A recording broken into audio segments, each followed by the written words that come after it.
नमस्कार मित्रांनो, मी प्राजक्ता आणि आपण वाचत आहोत भा.रा. भागवत लिखित गुलमर्गचे गूढ ही फास्टर फेणे मालिकेतील एक रहस्य कथा. माझ्या मागच्या 2 व्हिडिओजमध्ये आपण ऐकलंच आहे कशा पद्धतीने दिल्लीला मॅच खेळण्यासाठी आलेला फास्टर फेणे मनसूर चाचांसोबत आपल्या मित्राला म्हणजे अनवरला भेटण्यासाठी काश्मीरला येतो आणि काश्मीरला गुलाम कादर नावाच्या माणसाचा खून होताना बघतो. फास्टर फेणेच तो शांत कसा बसणार, पाठलाग करतो खुन्याचा आणि या सगळ्या पाठलागाची इत्तंभूत बातमी आपला फास्टर फेणे मनसूर चाचांना देतो. आता फास्टर फेणे मनसूर चाचांसोबत टनमर्गला जायला निघाला आहे. बघूया पुढे काय होते. पुढचे प्रकरण आहे गुलमर्गचा भुताळी बंगला. दुसऱ्या दिवशी भल्या पहाटे जरी नाही तरी 9 वाजता पोलीस खात्याची जीप छायावृक्षांनी बहरलेल्या श्रीनगरमधून बाहेर पडली आणि टनमर्ग म्हणून पाठी लावलेल्या एका छोट्या रस्त्याने जाऊ लागली. सुमारे अर्ध्या तासानंतर ती एका मोकळ्या गवताळ पठारावर आली. या जीपमध्ये पोलीस अधिकारी, डिटेक्टिव्ह यांच्याखेरीज 2 साध्या पोशाखातले छोटे नागरिक बसलेले होते. हे कोण ते सांगणे नकोच. मोकळे मैदान संपून पुन्हा रस्ता झाडीत घुसला. वनश्री सुरेख दिसत होती. पक्ष्यांच्या किलबिलाटाखेरीज झाडांवर खारींचा आणि वानरांचा किचकिचाटही ऐकू येत होता. बन्याला जुने दिवस आठवू लागले. पूर्वी नेफा आघाडीवर असताना एका वानराने टप्पकन त्याच्या टकुऱ्यावरच एक फळ मारले होते. आणि मग हे सबंध जायफळ आपल्या एका म्हाताऱ्या मैत्रिणीकडून उगाळून घेऊन त्याने कॉफीत घातले होते आणि ती कॉफी चिनी हेराला पाजून त्याला आणि साऱ्या जगालाच गुंग केले होते. असंच एखादं फळ, यातलं एखादं माकड आपल्या टाळक्यात का मारित नाही आणि काल खून करून पळालेल्या त्या बदमाशाला पकडून द्यायला मदत का करीत नाही, असा अवास्तव विचार त्याच्या मनात आला.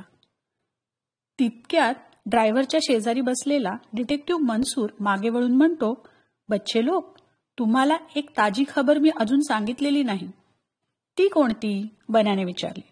अर्थात त्याबद्दल 100% खात्री होतीच, पण आता बरं झालं, एक पुरावा एस्टॅब्लिश झालाय. त्या चाकूच्या मुठीवर आणि पात्यावरच्या रक्तात सुद्धा उत्तम ठसे आम्हाला मिळाले. थँक्स टू यू अनवर, तू फार अलगद हत्यार उचललंस म्हणून. ते ठसे गोरिल्याचेच आहेत. येस, फाजल फरहाद, दे टॅली 100%. त्याच्या विरुद्ध आज वॉरंट निघेल. हे बरं सांगितलं. आता कुठेही भेटला तर बिनहरकत पकडून देऊ, बन्या अनवरकडे पाहत म्हणाला. फास्टर फेणे, मनसूरने मागे वळून डोळे वटारले. काय वचन दिलं आहेस? वचन? मी कधी वचन दिलं? संकटाच्या मागे धावणार नाही म्हटलं, पण संकट भेटलं तर त्याचा सामना करणारच आम्ही. हा फाजल फरहाद म्हणजे तर जिवंत खतरा आहे, अनवर म्हणाला. आणि खतऱ्याला खतम करणं, फरहादला को बदनाम करना, अनवरची स्वारी रंगात येऊन गरजू लागली. यह तो फिलहाल हमारा फर्ज है. श्रीनगर पासून टनमर्ग 20 मैलावर आहे, पण रस्ता आडवळणाचा, जंगलातला आणि थोडा चढ उताराचा असल्यामुळे तो पार करायला त्यांना 1.25 तास लागला. टनमर्गचे पोलीस ठाणे त्यांनी गाठले तेव्हा 10:30 वाजायला आले होते. हवा थंडगार होती. सभोवती धुके पसरले होते. जीप थांबताच तिच्या स्वागतासाठी एक हवालदार पायऱ्या उतरून खाली आला. व्हरांड्यात एक इन्स्पेक्टरही उभे होता. हवालदार, इन बाबा लोगों को दूध पिलाना और कुछ खिलाना, मनसूरने सूचना दिली. फास्टर फेणे, मी आणि इन्स्पेक्टर साहेब आता आमच्या कामाला लागतो. You have about 4 hours to wander about. आणि मग एकदम आठवल्यासारखे करून तो अनवरकडे वळून म्हणाला, अनवर, तू तुझ्या दोस्ताला गुलमर्गला का नाही घेऊन जात? बरं का फास्टर फेणे, आमचं गुलमर्ग म्हणजे एका प्रख्यात हिल स्टेशन आहे. तुमच्या माथेरानवर ताण करील असं. तिथली सृष्टी शोभा फारच छान आहे. Can you ride a horse? My my, faster Phene एकदम हर्षभराने उसळला. त्याला ती फुरसुंगीतली घोडदौड आठवली. मनसूर चाचा, why do you ask such a question? मी कोल्हापूरच्या महाराजांच्या रेस हॉर्सवर बसलेला आहे, समजलात? तू इराणच्या शहाच्या खेचरावरही बसला असशील रे बाबा, तुझं कुणी सांगावं? अनवरला तर गाढव राईड करताना मी पाहिलंच आहे. इथली घोडी खेचरा गाढवांसारखी लहान असतात. गुलमर्गचा साऱ्या जंगलात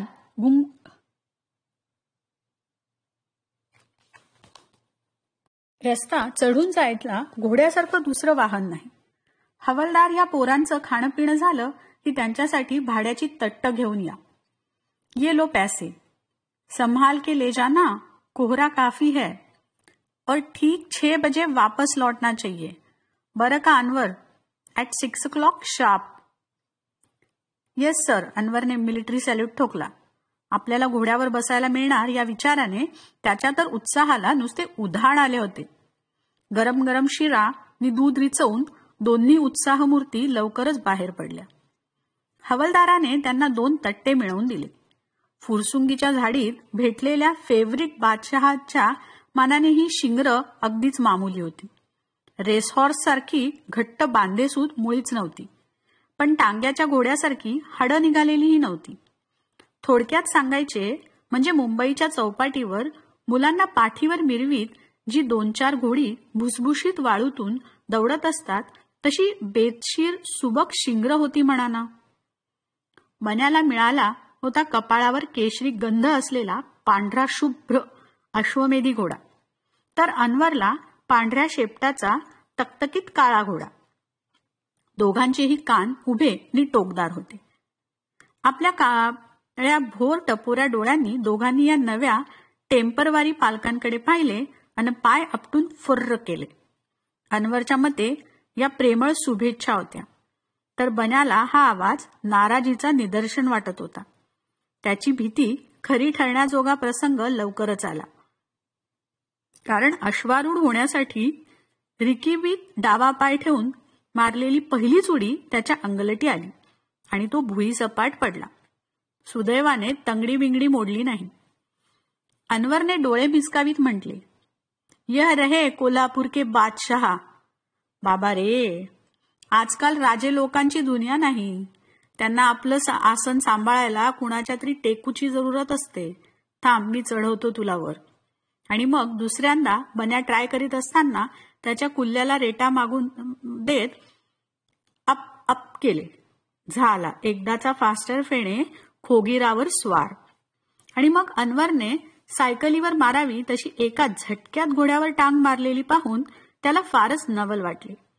कारण त्याची कल्पना अशी की हा पोरगा बोलून चालून होडीवाला. तो घोड्यावर बसण्यात पटाईत असणं शक्य नाही. शिवाय मनसूर चाचाने मघाचे बोलणे अजून त्याच्या डोक्यातून गेलेले नव्हते. तो म्हणाला, अनवर, लेका तू चांगलाच तरबेज आहेस की घोड्यावर चढण्यात. मला वाटलं तू फक्त गाढवावर बसू शकतोस. मगाशी मनसूर चाचा तुला गाढवस्वार म्हणाले ते का म्हणून? घोड्याच्या लगाम वजा दोऱ्या हातात घट्ट आवळून अनवर म्हणाला, मनसूर चाचाला काय लागतं बोलायला? त्याला थोडीच जास्त माहिती आहे. एक दिवस बसलो होतो कुंभाराच्या गद्द्यावर, म्हणून काय लगेच गाढवस्वार झालो? Hack hack. बोलता बोलता त्याने हातातला लगाम फडफडावला होता आणि जराशी फुरफुर करत त्याने श्यामवर्णी वारू डौलात पुढे निघाले होते. अनवर त्याला सपासप हाणीत हॅक हॅक म्हणून अजूनही केकटत होता आणि त्यामुळे घोडे पहिल्यापासूनच दौडत सुटले होते. कदाचित हा सारा देखावा अनवर आपल्या मराठी मित्राला दाखवण्यासाठी करीत असेल.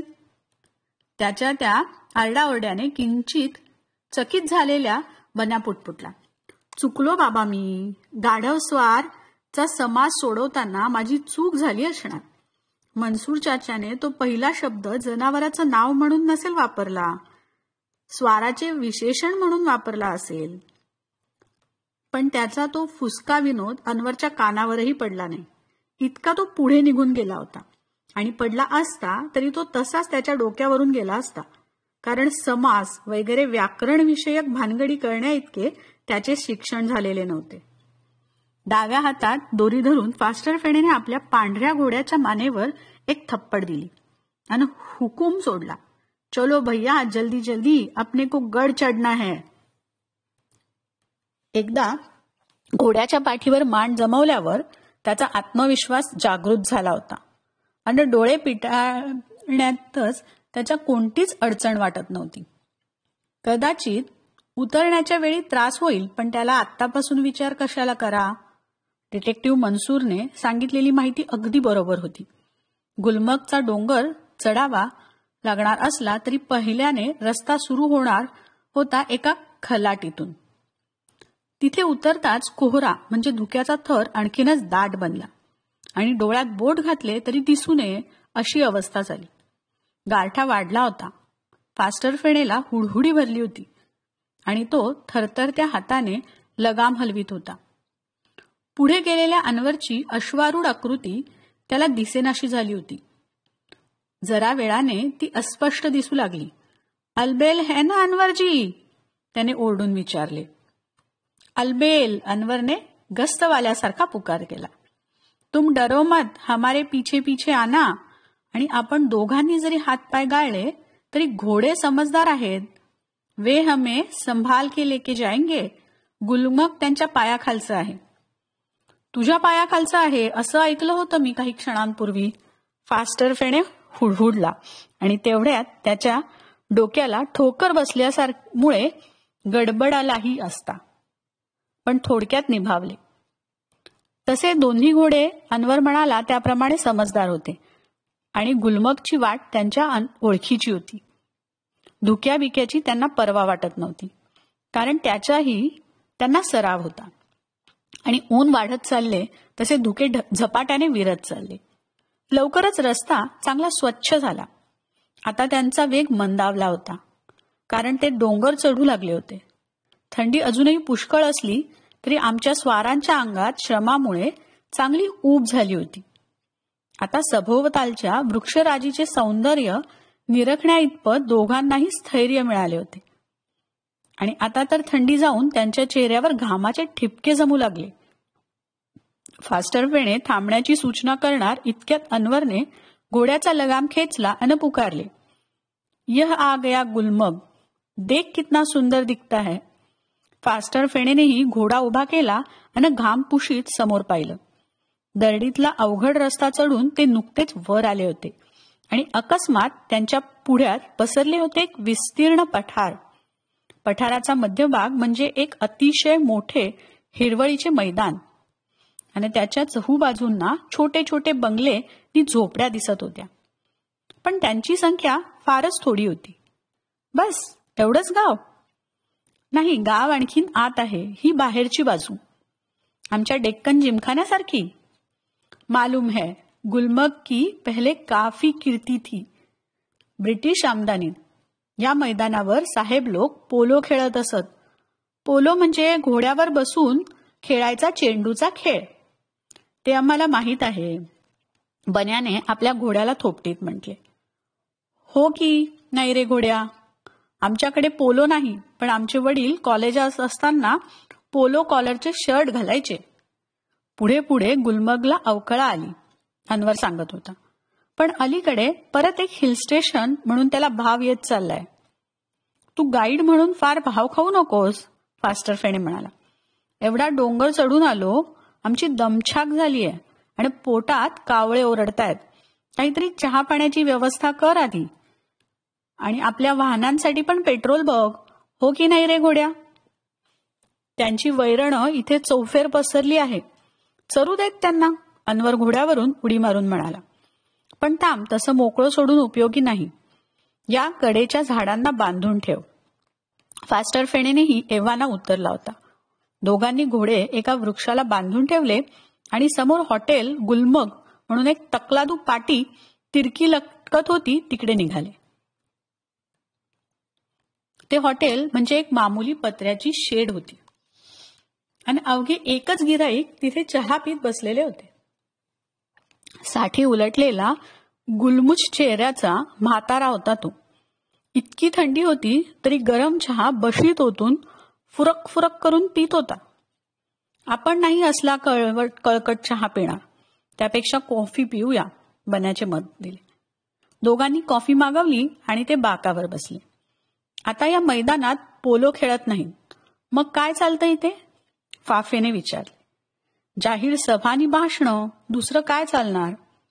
तशी पोरं पण दिवसभर हुंदडत असतात. क्रिकेट मॅच झाली तर इथेच होते. हे सगळे बंगले ब्रिटिशांच्या काळातले आहेत. सगळे नाही, पण बरेचसे. त्या काळच्या बंगल्यांचा नमुना ठरल्यासारखा आहे. उतरती छप्र, मंगळुरी कौलं, काश्मीरात पण मंगळुरी कौलं, मग काय तर. तसेच ते भले मोठे वरांडे, त्यांना जाळीच्या लाकडी चौकटी, आवारात खूप झाडं, ठराविक टायपाचं किचन आणि आउटहाऊस. उदाहरणार्थ तो बडा बंगला बघ, अनवर दूर अगदी कडेला बोट दाखवित म्हणाला. वह आखिर का बंगला, कितना पुराना, बड़ा खुलासा दिखता है, लेकिन है कितना बड़ा, जैसे फरलांग भर फैला हुआ है. वह भूत बंगला है. काय? कोण बोलत होते हे? कुणी दिली ही आगंतुक माहिती? बरोबर, त्या फुरुक फुरुक करून चहा पिणाऱ्या गुलमुच म्हाताऱ्याने. भूत बंगला है वह, फुरक फुरक, किसी को भी पूछो सब एक ही बात बताएंगे, वह भूत बंगला है. उसके पीछे बड़ा जंगल है जिसमें किसी का भी पैर ठहरता नहीं. आमच्या बालमित्रांनी मागवलेली कॉफी आली होती. बन्याने कप पुढे ओढीत विचारले, इसमें कोई रहता नहीं? कोई तुम्हारे हमारे जैसे आदमी नहीं रहते? तो कौन, भूत? अनवरने बशीत कॉफी ओतून मुद्दामच फुर्र करून ती म्हाताऱ्याच्या दिशेने उडवली होती. उसके अंदर रहती है 2 डाकिणे, म्हाताऱ्याने डोळे वटारीत सांगितले. फास्टर फेणेने अनवरकडे पाहिले. अनवर म्हणाला, 2 डाकिणी राहतात म्हणे या बंगल्यात. डाकिणी, चेटकिणी? त्या काय करतात तिथे बसून? जंतर मंतर, जादू टोणा, लहू सिंचना, हड्डी बोना. रक्त शिंपतात आणि हडं पेरतात म्हणे. चल रे, एकतर त्याचा स्क्रू ढिल्ला आहे किंवा तो बंडला मारतो आहे, फास्टर फेणेने मराठीत म्हटले. झाली ना तुझी कॉफी पिऊन? चल आपण जाऊया. माझे सगळे स्क्रू टाईट आहेत, म्हातारा आपली बशी खाली आपटून शुद्ध मराठीत म्हणाला. आणि मी बंडला पण मारित नाही. तुम्ही इथले रहिवासी आहात? होय, मी आर्मीत होतो. काश्मीर आघाडीवर लढलो. रिटायर झाल्यापासून मी इथेच झोपडी बांधून राहतो आहे. अच्छा, आप आर्मी वाले हो, तो हमारे इस दोस्त का नाम आपने सुना होगा.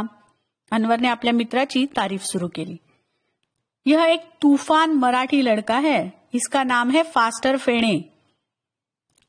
हा, ऐकलंय तुझं नाव.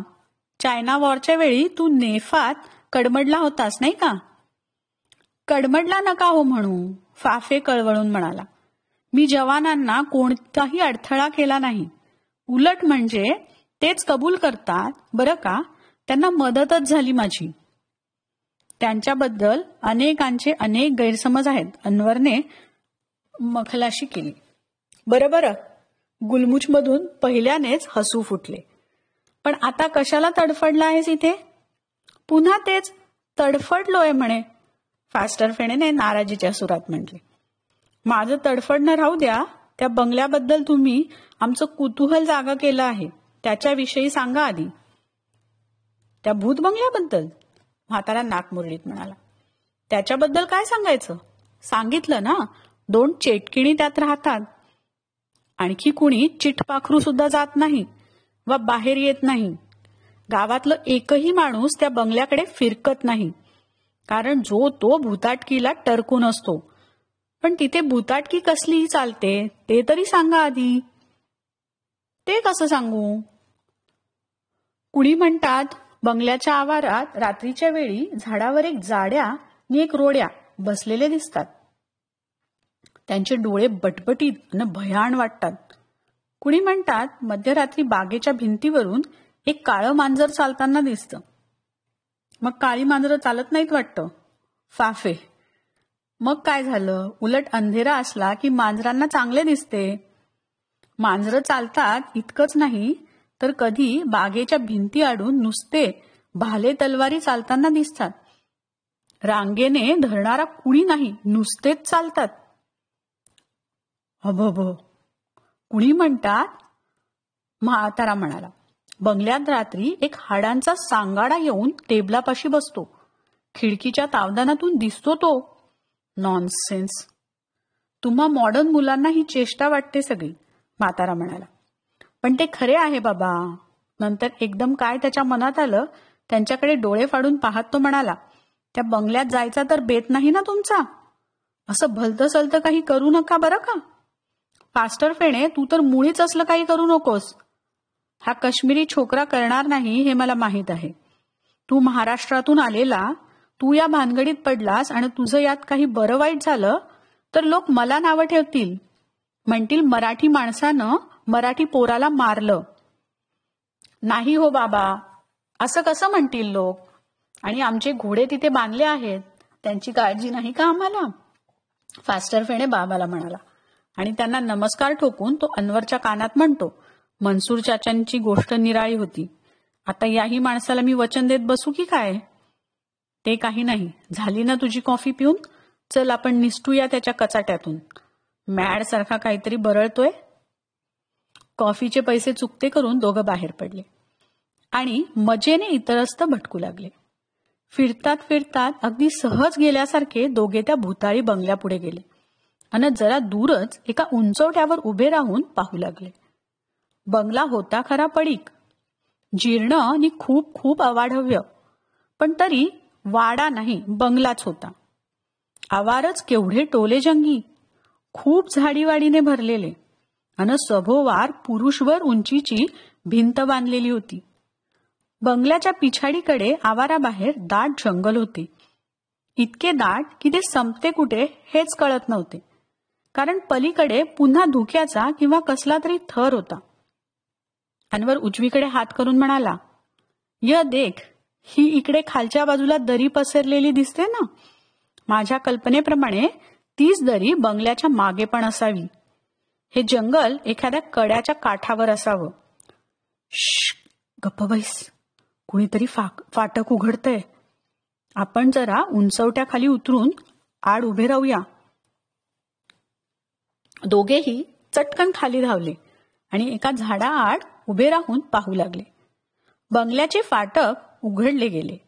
नखशिखांत काळे वस्त्र पांघरलेल्या 2 आकृत्या बाहेर पडल्या आणि ते सबंध मैदान ओलांडून टर्नमर्कच्या ज्या दिशेने हे दोघे डोंगर चढून आले होते त्या दिशेला जाऊ लागल्या. तोपर्यंत दोघेही वटारलेल्या डोळ्यांनी त्यांच्याकडे पाहत होते. घुबडं की चेटकिणी? याच त्या डाकिणी असणार. मंत्रतंत्र जादू टोणावाल्या चेटकिणी कुठच्या हिडीस कामगिरीवर निघाल्या आहेत, अल्ला जाणे. अल्ला की सैतान? फास्टर फेणे म्हणाला. अरे पण या चेटकिणी कसल्या? या साध्या बुरखाधारकी बायका दिसतायत. तुम्हा मुसलमानात असा काळा बुरखा पांघरणाऱ्या कितीतरी बायका असतात की. हो, पण या तशा साध्या बायका नाहीत. आमच्या काश्मीरात आधी बायका गोशा घालतच नाहीत आणि काही थोड्या घेत असल्या तरी त्या रंगीत कापडाचा वापरतात, काळ्या नाही.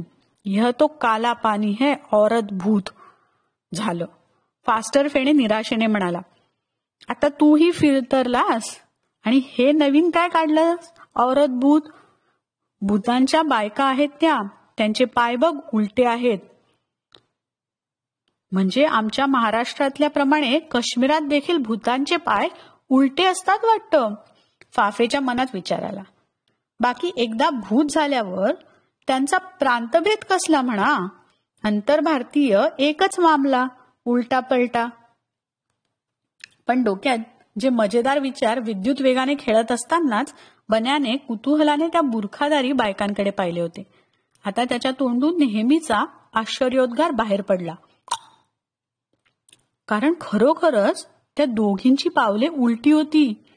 म्हणजे त्यांनी पायात घातलेल्या बुटांची टोके मागे होती अन खोटा पुढे होता. धपाधप उछलत असतानाच बन्या पुटपुटला. म्हणजे ही खरोखरीच औरत भूत आहेत तर. पुढील प्रकरण. भूत बंगल्यात काय दिसले. कितीतरी वेळ दोघेही त्या भुताळी बंगल्याकडे विस्फारलेल्या डोळ्यांनी बघत होते.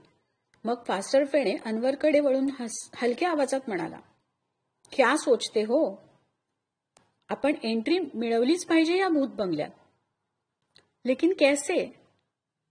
ते पाहू. त्या डाकिणी बाहेर गेल्या आहेत तोवर आपल्याला चान्स आहे. चल अगोदर थेट फाटकाकडे जाऊया. सरळ मार्ग जमला नाही तर मग वाकड्या वाटा काढू. आणि सरळ मार्ग कुठला जमायला? ते फाटकाकडे गेले. फाटक लोखंडी पत्र्याचे पूर्ण बंद केलेले नव्हते. एक दार बन्याने आणि दुसरे अनवरने हळूच लोटून पाहिले, पण ते जाम हल्ले नाही. आतून पक्का कडीकोंडा असणार. फाटकाच्या वरच्या काठावरून भाल्यांची उभी टोके रांगेत मिरवत होती आणि कुंपणाच्या भिंतीवरून सगळीकडे काचांचे तुकडे बसवलेले होते. एंट्री कोई चान्स नाही. हो ना, हाच बंदोबस्त इतका पक्का आहे की वेगळा चौकीदार ठेवण्याची यांना जरूरच भासत नसावी. आणि भूतांना हवेत कशाला चौकीदार? त्यांनी नुसतं ढुस्स केलं की फुस्सकन आदमी मरतो. यह सब झूठ है, फास्टर फेणे म्हणाला. तत्क्षणी मागून कठोर सुरात गर्जना झाली. कौन कहता है भूतों को झूठ? दोघांनी एकाच वेळी चपापून मागे पाहिले तर हातात काठ्या घेतलेले 2 दांडगेश्वर त्यांच्या पुढ्यात उभे होते. तुम्हें मालूम नहीं यहाँ के भूत कितने कड़क है. तुम्हारे जैसे बच्चों को वे पकड़ के खाते हैं हाफ बॉइल. क्यों हार्ड बॉइल क्यों नहीं खाते? ही भूत तर हार्ड आहेत ना, की अर्धवट आहेत? फास्टर फेणेने आश्चर्य दाखवले. ए अर्धवट, जबान बंद करतोस की देऊ एक रट्टा? का बरं? तुम्हाला त्यांनी चौकीदार नेमलंय का? चौकीदार नाही, आम्ही साधे गावकरी आहोत, पण आमची या भयंकर ठिकाणावर नेहमी नजर असते. तुमच्यासारखी वेडपट पोरं भलत्या संकटात पडू नयेत म्हणून आम्ही डोळ्यात तेल घालून जपत असतो. लेकिन 2 भूत तो अभी बाहेर चले गए ना? अनवरने विचारले. मग आता फिकीर कशाची? वो भूत वाली चेटकिया थी, वे गई, लेकिन उनके नौकर भूत अंदर बैठे हैं ना तुम्हें खाने के लिए. नौकर भूत? बन्या पुटपुटला. हा भूताचा आणखी एक नवीन प्रकार दिसतो. क्या पुटपुट करता है? भागता है या नहीं यहां से? दोघांनी आता काठ्या उगारलेल्या पाहून बन्या अनवरला तिथून पळ काढणे भागच पडले. बरेच दूर गेल्यासारखे दाखवून दोघे एका झाडाआड झाले. मग फास्टर फेणेने बंगल्याचे एकदा सर्व बाजूंनी निरीक्षण केले आणि तो म्हणाला, त्या मागच्या बाजूने जाऊया का? कुठून? बंगल्याच्या पिछाडीला दरी आहे आणि दरीत दाट जंगल आहे. आपण दरीत उतरून जंगलातून वर चढूया का? दोघेही दरीत उतरले. वरून आता कोणी पाहते आहे का याची खात्री झाल्यावर त्यांनी एकदम डावीकडे वळण घेतले. पायाखालची जमीन दवाने ओली झालेली होती. दाट झाडीने झाकलेल्या एका चौकात आल्यावर त्यांनी वर पाहिले. वर त्यांना डोंगरकडा दिसत होता. कड्याला अगदी सामसूम नव्हे, त्या कड्यावरच पुरुषभर लांबीची कुंपणाची भिंत होती. मात्र या ठिकाणी भिंतीवर काचा नव्हत्या. इथून कुणी आत घुसण्याचा प्रयत्न करील ही कल्पनाच खरी वाटली नसती. आणि संपूर्ण समजून होती. झाडीतून वाट काढीत ते आणखीन पुढे गेले तेव्हा तो प्रचंड कडा त्यांना अधिक स्पष्ट दिसला. उंचच उंच, काळा कभिन्न. कड्याला लागून एक उंच ठिकाणी एक कमान होती. कमानीला एक भलं मोठं मोहळ लटकत होतं. मधाने लादलेलं असावं, कारण बन्याला मध्येच एक दोन थेंब खाली ठिबकताना दिसले. त्याने चटकन खाली नजर वळवली तर कातळावर सांडलेला मध चाटण्यासाठी लाल मुंग्यांची रांग लागली होती. बन्या ओठांवर जीभ फिरवीत म्हणाला, नामुमकिन, वहां से चढ़ना बंदर भी नहीं चढ़ पाएंगे. आगे चल, कहीं दूसरी जगह देखेंगे. पण अनवर ही सूचना करतो आहे तोच फास्टर फेणेने पुन्हा केले. तू काय घड्याळ बिळ्याळ आहेस का? सारखा कसला टॉक करत असतोस? हे युकॅलिप्टसचं झाड पाहिलंस? किती वाकलंय? हा, नुसतं वादळ झालं तेव्हा वाकलेलं असणार. कारण मागे मी या दरीत हिंडलो होतो तेव्हा ते ताठ होतं. पण आता इतकं वाकलंय हे त्या भूतांच्या ध्यानात आलं नसावं. त्या झाडाला वेली गुरफटल्या आहेत. त्यांना धरून आपण त्या वरच्या फांदीवर जाऊ शकतो. ती फांदी जवळजवळ भिंतीला टेकलेली आहे. टेकलेली कसली रे? इथून तसा भास होतोय. जवळजवळ 10 फुटाचं अंतर असेल मध्ये. पण आपण चढलो की वजनाने ती आणखीन वाकेल आणि अंतर कमी होईल.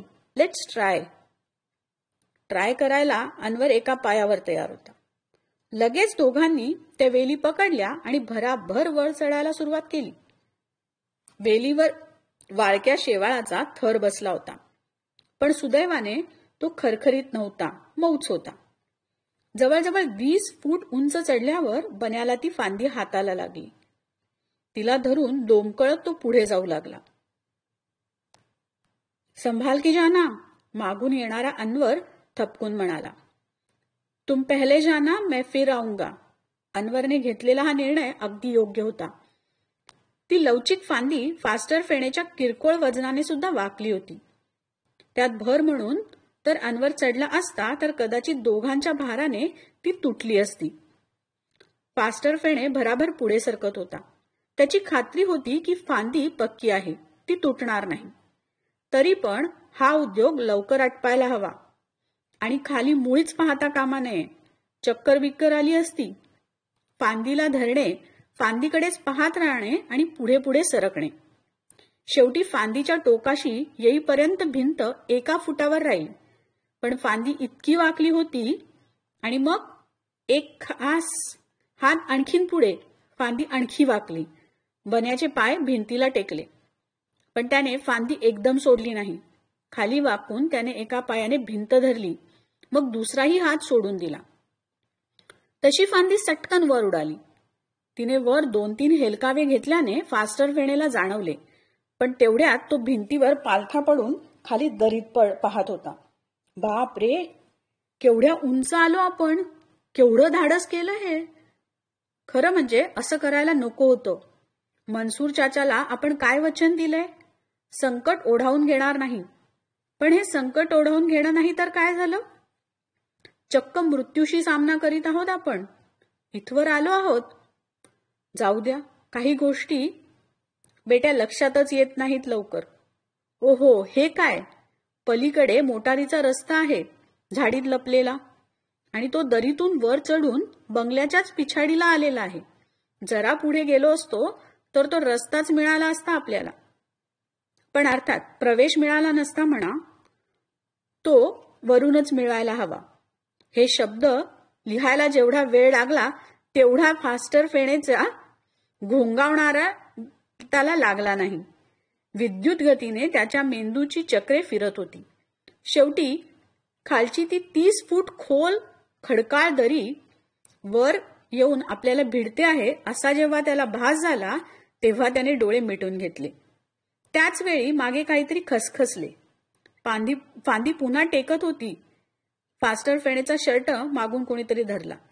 त्याने हळूच मागे वळून पाहिले तेव्हा फांदी झोके खात वर चालली होती आणि अनवर भिंतीवर पालथा पडला होता. मित्रांची नजरानजर झाली. दीर्घ निश्वास सुटले. दोघांच्याही चेहऱ्यावर हास्य झळकले. मग बन्याने नजरेनेच विचारले, उतरायचं? आणि अनवरने त्याला नजरेनेच उत्तर दिले, उतरायचं. अनवरने बंगल्याचे एकवार नीट निरखून निरीक्षण केले. सर्व शांत होते. झाडाझुडपात फडफड करणाऱ्या पाखरांखेरीज कोणतीच हालचाल दिसत नव्हती. फास्टर फेणे भिंतीला धरून आत ओळंगला. अनवरने त्याचे अनुकरण केले. क्षणार्धात त्यांनी आत उड्या टाकल्या. बाप रे, बन्या उठत कणला. थोडी नाही ही उंची, माझी हडं मोडली. एकमेकांचे हात धरून दोघे उभे राहिले. त्यांनी कानोसा घेतला. मग फास्टर फेणे पुटपुटला, ही मागची बाजू आहे, आपण पुढे जायला हवे. अनवरने मान डोलावली. दोघेही अंगणातून दपकत दपकत पुढे निघाले. बंगला खूप मोठा होता. खोल्या बऱ्याच असाव्यात. वाटेत भिंतीला एक ठिकाणी खिंडार पडले होते. एक फाटकही लागले, पण ते बंद होते. तेथेही कुणी माणसे नव्हती. या फाटकाबाहेर त्या मोटार रोडचे तोंड असणार. आपण पुढच्या दिवाणखान्यापर्यंत आलो आहोत अशा अंदाजाने ते ओटीवर चढले. दिवाणखान्याची सर्व खिडक्यादारे बंद होती. फक्त वरचे झरोके उघडे होते. झरोके चांगलेच मोठे होते, पण 7-8 फूट उंचीवर. तिथपर्यंत कसे पोहोचणार आपण? आणि तरी आत कोण आहेत, ते काय करतायत हे बघायलाच हवे. आत काहीतरी बोलणी, हालचाली चालू आहेत असा पुसटसा आवाज येत होता. तू खाली वाग, फास्टर फेणे म्हणाला. अनवर ओणवा झाला. त्याच्या पाठीवर बन्या उभा राहिला. तरी तो झरोक्यापर्यंत पोहोचला नाही. खांद्यावर उभे राहून त्याने झरोक्याचे गज पकडले आणि आत पाहिले. तो मनातल्या मनात म्हणाला, काय आहे रे? खालून अनवरने दबलेल्या आवाजात प्रश्न केला. पण त्याला फास्टर फेणेकडून उत्तर मिळण्याच्या आधीच ओट्यावर पावले वाजली होती. क्या है लोंडे, सिनेमा देख रहे हो? मनोरा डुगडुगला. कळसाने खाली उडी मारली आणि पायथा ताठ झाला. दोघांनी आवंडे गिळले आणि मग ओठ दाबून मागे पाहिले. एक लठ्ठ, रासवट, मिशाळ माणूस त्यांच्याकडे उग्र नजरेने पाहत होता. आता त्याने 2 हातांनी दोघांचे बाहू पकडले आणि तो पुटपुटला, चलो मेरे साथ. दोघांनी ची ढकलपट्टी करीत त्याने त्यांना पुढे चालवले. मग त्याने बागेतून त्यांना ढकलीत मागच्या बाजूला नेले. फास्टर फेणेने चमकून डावीकडे पाहिले. मघाचे ते भगदाड त्याला आठवले. भिंतीला पडलेले खिंडार त्याने अनवरला डोळ्यांनीच खूण केली. अनवरच्याही ते लक्षात आले. ही नजरेची देवाणघेवाण विजेच्या वेगाने झाली. ते खिंडार जवळ आले आणि अनवरला एकदम जबरदस्त शिंक आली. आची! त्याने खिशातून रुमाल काढला. तशी रुमालाबरोबर बरीचशी चिल्लर बाहेर उधळली. च करीत अनवर खाली वाकला आणि पैसे गोळा करू लागला. अरे ते बघ, बन्या ओरडला आणि भिंतीजवळ पडलेल्या 2-3 नाण्यांकडे त्याने धाव घेतली. हे इतक्या सहज घडले की आपण या पोरांचा हात सोडला आहे हे त्या पहारेकऱ्याच्या ध्यानातही आले नाही. मग त्याला काहीतरी शंका आली, पण तोपर्यंत फास्टर फेणे खिंडारापाशी पोहोचला होता. इतकेच नाही तर त्याने काटकुळे चटपटीत शरीर एखाद्या साप सुरळीसारखे त्या भोकातून बाहेर निसटले होते.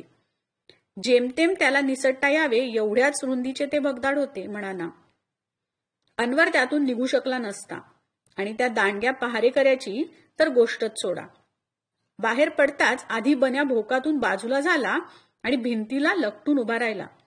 मग समोरचे नवे संकट दिसताच आणखी दूर व्हावे लागले. नवे चक्क रेस मधल्या घोड्यासारखे त्याला पळ काढायला लागला. कारण त्याच्या मागे एक गुरगुऱ्या कुत्रा लागला होता. बुलडॉग, विद्रूप भीषण कुत्रा. बंगल्यातल्या लोकांनी त्या खिंडारापाशी त्याला पाहिल्यावरच बसवलेला असणार. बन्या त्याच्या तावडीत सापडला असता तर चावून त्याचा त्याने फडशा पाडला असता. इतका तो क्रूर दिसत होता. पण सुदैवाने दुरून काही माणसांनी ते दृश्य पाहिले. त्यातले 1-2 पुढे धावले आणि मग कुत्र्याचा भयंकर अवतार पाहून वाटेतच थबकले. एकाने दगड उचलले आणि कुत्र्याच्या अंगावर भिरकावले, पण त्याला एकही दगड लागला नाही. तो जोराजोराने भुंकत बन्याच्या मागे पळत होता आणि बन्याऐवजी दुसरा असता तर केव्हाच कुत्र्याला सापडला असता. बन्या उर्फ फास्टर फेणे आयुष्यात कधी पळाला नसेल इतक्या वेगाने पळत होता.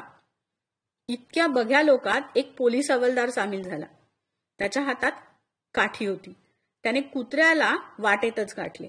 सुअर के बच्चे, हवालदार साहेब आणि प्राणीशास्त्राचे ज्ञान उलटे पालटे करीत कुत्र्यावर ओरडले. आणि बुलडॉग त्यांचा तो रुद्रावतार पाहून इतका घाबरला की त्याने एकदम तिथल्या तिथे अबाउट टर्न केले. मग आपल्या नेहमीच्या जागेवर जाऊन तो उभा राहिला आणि क्रुद्धपणे दात विचकीत एकदा इकडे तर एकदा तिकडे मुंडी वळवून कर्कश सुरात भुंकणे त्याने चालू ठेवले. गवतावर दवबिंदू चमकावे तसे त्याच्या पाठीवरच्या केसांवर घामाचे थेंब चमकत होते.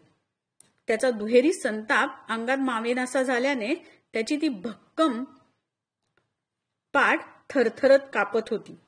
दुहेरी कारण हडकुळ्या पोरावरचा आणि त्या काठीवाल्या हवालदारावरचा राग तर त्याच्या पोटात मावत नव्हताच, पण शिवाय आपल्या बंगलेवाल्या मालकाचाही त्याला भयंकर राग आला होता. इतका घसा फोडून मगापासनं भुंकतो आहे तरी शिंचा बंगल्यावरचा एकही माणूस आपली बाजू घ्यायला आला नाही. कृतघ्न हरामखोर सारे. शेवटी जग हे असंच आहे. पर्वत महम्मदाकडे येत नाही तर महम्मदालाच पर्वताकडे गेलं पाहिजे असे ठरवून बुलडॉगने ची स्वारी खिंडारातून स्वतःच आपल्या बालेकिल्ल्यात गेली, तीही अर्थात भुंकत भुंकत. इकडे फास्टर फेणे दूर पळाल्यावर मघाच्या त्या हॉटेल गुलमर्गला येऊन थबकला. आपला हरवलेला श्वास गोळा करायला त्याला किती मिनिटे लागली. बरीच माणसे त्याच्याभोवती गोळा झाली होती आणि त्याचा समाचार घेत होती.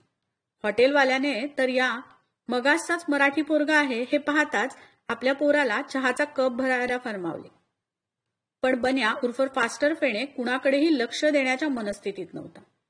त्याच्या मनातला एकच विवंचना लागली होती. आपला लाडका मित्र भूत बंगल्यात अडकला आहे. त्याला ती जिवंत भूत त्रास तर देणार नाहीत ना. आणि एकदम त्याच्या डोक्यात काहीतरी तडकले. आपण मगाशी झरोक्यातून जे पाहिले ते ताबडतोब पोलिसांच्या कानावर घातले पाहिजे, नाही का? लाठीवाले पोलीस दादा डुगडुगू पावलं टाकीत आलेच. आयुष्यात त्यांना कधी चोर पकडायला मिळालेला नव्हता. आज कुत्रा पकडण्याची संधी आली होती, तीही दुर्दैवाने गमावली. तरी पण बेट्याला इंगा दाखवला. पुन्हा म्हणून कुणाच्या वाटेला जाणार नाही तो बोकड तोंड्या. पण काय हे कसलं समाधान मानून घेतोय आपण? हे आयुष्यात आपल्या वाट्याला एकही चोर यायचाच नाही का? हे विचार मनात घोळतायत तोच त्यांना हाक ऐकू आली. हवालदार, तोच तो मगाचा किरटा पोरगा, आपण बुलडॉग पासून वाचवलेला, हे हडकुळ कोकरू. क्या है बच्चे? त्यांनी प्रेमळपणे विचारले. कुछ लगा नहीं ना? काटा वाटा तो नहीं लगा? नहीं, लेकिन हवलदार मेरी बात सुनो. आणि फास्टर फेणेने हवालदाराच्या कानात भडाभडा जे काही सांगितले ते ऐकून त्यांचा तो बत्थड चेहरा लालभडक झाला.